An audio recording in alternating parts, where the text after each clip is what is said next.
کہ آخر وہ کیا وجہ ہے کہ آنے والی حکومت 5 سال اپوزیشن سے لڑنے میں گزار دیتی ہے اور اس کے پیچھے لڑائی کے بیچ میں کوئی نہ کوئی تیسری قوت آتی ہے. جیسے کہ نواز شریف آئے تو 126 دن کا دھرنا کس نے کرایا سب کو پتہ چل گیا, عدالت نے فیصلے میں اپنے بیان دے دیا. تو پاکستان اگر اسی طرح چلتا رہا تو پھر تو ہم قصوروار کسی ایک ہی ادارے کو ہی ٹھہرائیں گے نا. جی دیکھیے, آپ نے اکانومی سے اپنا سوال شروع کیا تھا, اور وہ انگریزی میں کہتے ہیں کہ آل پالیٹکس از لوکل, اور جو لوکل پالیٹکس ہے, جو آپ کے لوگ ہیں بیس لائن پر, ان کی سب سے بڑی ریالٹی جو ہے وہ معیشت ہوتی ہے, اور معیشت سے جڑے جو ان کے پرسنل حالات ہیں وہ ہوتے ہیں. بل کلنٹن جب پہلی دفعہ 1992 میں اپنی صدارتی مہم چلا رہے تھے تو ان کے اسٹریٹجسٹ تھے جیمز کارویل, شاید ان کا, اگر میں نام مجھے صحیح یاد ہے.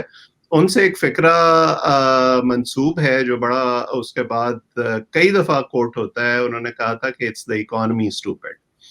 ٹھیک ہے, کہ یعنی اگر آپ کی حکومت معاشی طور پر کمزور ہے تو آپ جتنے مرضی لوگوں کو خواب دکھاتے رہیں, جتنے مرضی وعدے کرتے رہیں, ان کا کوئی فائدہ نہیں ہوگا. اگر آپ اپوزیشن میں ہیں اور آپ کے سیاسی مخالف نے جو حکومت میں ہے معیشت کے محاذ پر ڈیلیور کیا ہے, مہنگائی کو کنٹرول کیا ہے, گروتھ ریٹ بہتر ہے, نوکریاں پیدا ہو رہی ہیں, تو آپ جتنی مرضی مہم چلاتے رہیں یا جتنا مرضی اسٹیبلشمنٹ کو بلیم کرتے رہیں, لوگوں کو اس سے فرق نہیں پڑتا.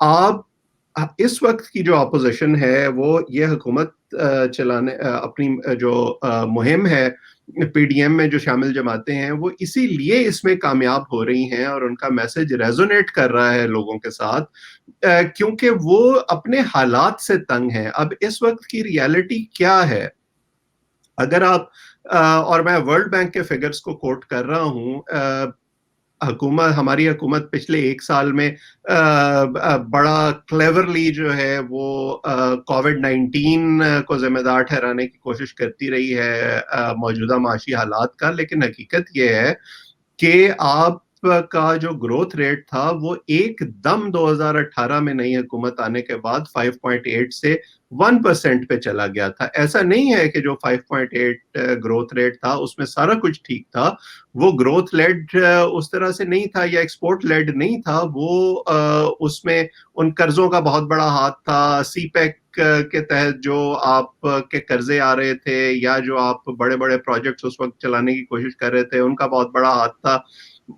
آپ کی ایکسپورٹس اس وقت بھی اسٹیگننٹ تھیں, لیکن ہوا کیا کہ آپ نے جب اس سائیکل کو بریک کیا تو وہ ایک دم 1% پر آ گیا, اور یہ میں کرونا شروع ہونے سے پہلے کی بات کر رہا ہوں. اب اس وقت نیگیٹو گروتھ کی باتیں ہو رہی ہیں.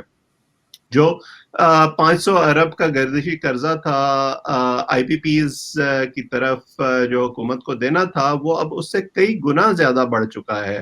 ایکسپورٹس بڑھانے کا حکومت کریڈٹ لیتی ہے, لیکن اگر آپ ریسنٹ جو پاکستان بیورو آف اسٹیٹسٹکس کے فگر ہیں وہ دیکھیں تو ایکچولی گروتھ وہ نیچے جا رہی ہیں.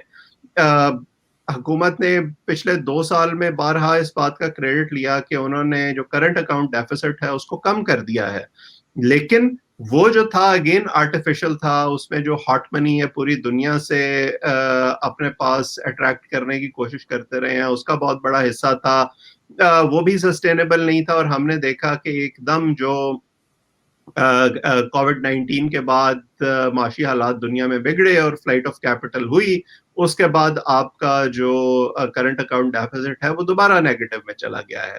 سو یہ جو چیری پکنگ ہے ہماری, اب میں آپ کے سوال کے دوسرے حصے کی طرف آتا ہوں. ہماری تمام حکومتوں کا مسئلہ یہ ہے کہ وہ کوئی ایسا اسٹریٹجک فیصلہ نہیں کرنا چاہتی جس میں وہ اداروں کو مضبوط کریں, اور ادارے اگر مضبوط ہوں گے اور وہ مل جل کر کام کریں گے تو وہ ایک دوسرے کو اوپر اٹھائیں گے, سپلیمنٹ کریں گے.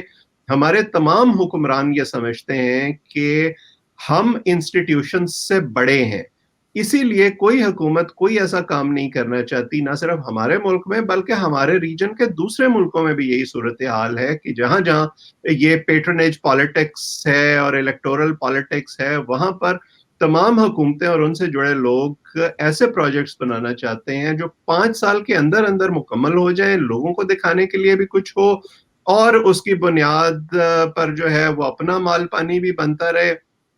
اب کیا ہم یہ کہیں کہ فوج اس ساری صورتحال سے خوش ہے؟ مجھے نہیں پتا کہ خوش ہے یا نہیں ہے, لیکن اگر, اور یہی بات میں 2018 کے الیکشن سے پہلے اپنے ان تمام دوستوں کو یہ کہتا تھا جن کا یہ استدلال تھا کہ بس اس دفعہ فوج بڑی سیریس ہے کہ وہ معاملات کو ٹھیک کرنا چاہتی ہے اور کرپشن کو ختم کرنا چاہتی ہے, تو میں ان سے یہی کہتا تھا کہ اگر واقعی مقصد یہ ہوتا تو وہ جن 80 یا 100 لوگوں کی بات ہو رہی ہے ان کو نواز شریف کے پیچھے سے ہٹا کر عمران خان کے پیچھے کھڑا نہ کرتے, کیونکہ ان تمام لوگوں پر اسی طرح سے الزامات ہیں. اس وقت عمران خان کی کیبنٹ میں جو لوگ شامل ہیں ان پر اسی طرح سے الزامات ہیں. تو کیا یہ حالات کو ٹھیک کرنے کی کوشش ہو رہی ہے یا صرف چہرہ بدلنے کی کوشش ہو رہی ہے؟ اور پچھلے 2.5 سال نے ہمیں یہ بتایا کہ مقصد صرف چہرہ بدلنا تھا, وہ اس سے کوئی نظام کو ٹھیک کرنا مقصود نہیں تھا. لیکن یہ ہم فوج کو ضرور بلیم کریں, لیکن میں اس کے ساتھ ایک اور بات ہمیشہ کہتا ہوں کہ ایسا کبھی نہیں ہوگا کہ ہمارے جیسے ملکوں میں جہاں فوج کا ایک رول بہرحال بن گیا ہے اور جس کے ہاتھ میں ایک کنٹرول آ جاتا ہے وہ اس کنٹرول کو آسانی سے نہیں چھوڑتا. ہمارے سیاست دانوں کو وہ سپیس جو انہوں نے اسٹیبلشمنٹ کو ایک طرح سے اسٹیبلشمنٹ کی طرف چھوڑی ہے اپنی غلطیوں سے, ان کو پہلے ڈیلیور کرنا پڑے گا, ایک ایک انچ کر کے وہ سپیس اسٹیبلشمنٹ سے واپس لینی پڑے گی. ایک مورلسٹک جو پالیٹکس ہے, ایک پرنسپلڈ بیسڈ پالیٹکس ہے, ایک کرپشن فری پالیٹکس ہے, وہ کرنی پڑے گی. اور جن اب اگر فارن پالیسی میں انڈیا کے ساتھ تعلقات میں یا افغانستان کے حوالے سے یا امریکہ کے حوالے سے اگر اسٹیبلشمنٹ کا کوئی سافٹ سپاٹ ہے تو آپ اس کو چھوڑ دیں فار دا ٹائم بینگ, لیکن باقی معاملات میں جو آپ کا داخلہ محاذ ہے, جو آپ کی انٹرنل معیشت ہے, اس میں آپ کو ڈیلیور کرنے سے تو کسی نے نہیں روکا, کسی نے آپ کو یہ نہیں کہا کہ آپ اس میں ضرور پیسے بنائیں.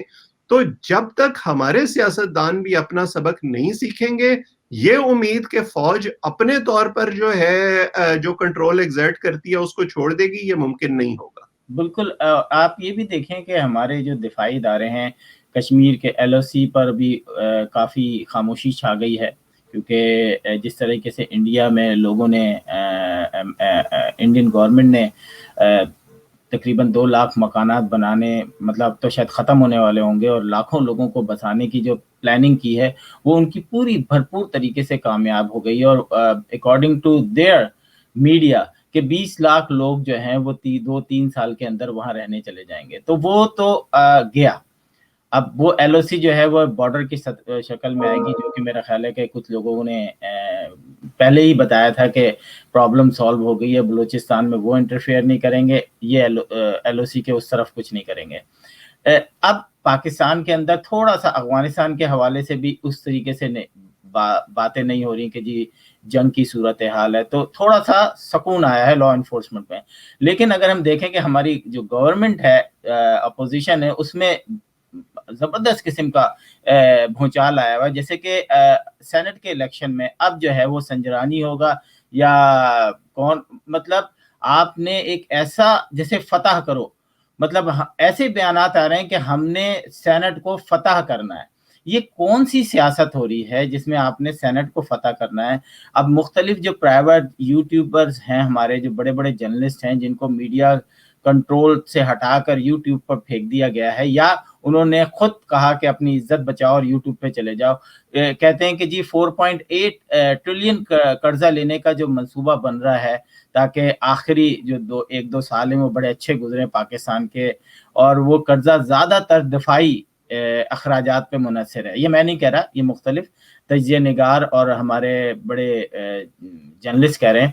تو میں چاہوں گا کہ آپ اس میں اپنا انپٹ ڈالیں کہ سینٹ کے الیکشن میں کیا واقعی